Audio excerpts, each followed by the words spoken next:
For your buildings, we want them to have something called value, which means one side is going to be lighter and the other side will be darker, and that will help make them 3D. We're going to use watercolors for that, which is a lot easier than it sounds. So for your buildings, if you're a group that your class has time before the project has to be done, then you're going to pick a color group for your buildings, such as all warm colors or all cool colors or all neutral colors. That way when you do your background, your buildings will not blend in. We will have something called contrast. For example, if all my buildings are cool colors, that leaves me warm colors to use in my background, and they'll stand out really, really well in my picture.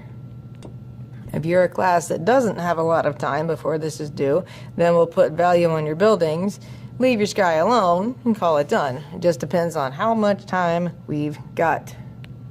I'm going to stick with warm colors and throw in some neutrals for my buildings. That way I can use cool colors in my sky.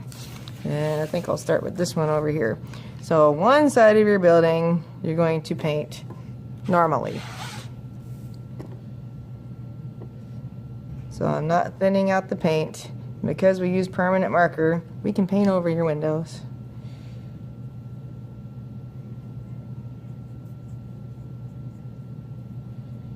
If you'd rather be careful and paint in between them, that's okay.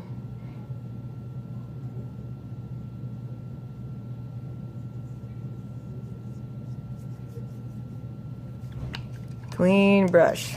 Now we want the other side to be lighter. So I'm going to take some of my brown and put it in my lid and make what's called a wash. So if I add water to this paint, it lightens it up. So when I paint it on here, you can see a big difference between the side I just did and the wash side. And this creates value. So one is light and one is dark. And turn the paper and repeat. So one side will be light, one side will be dark.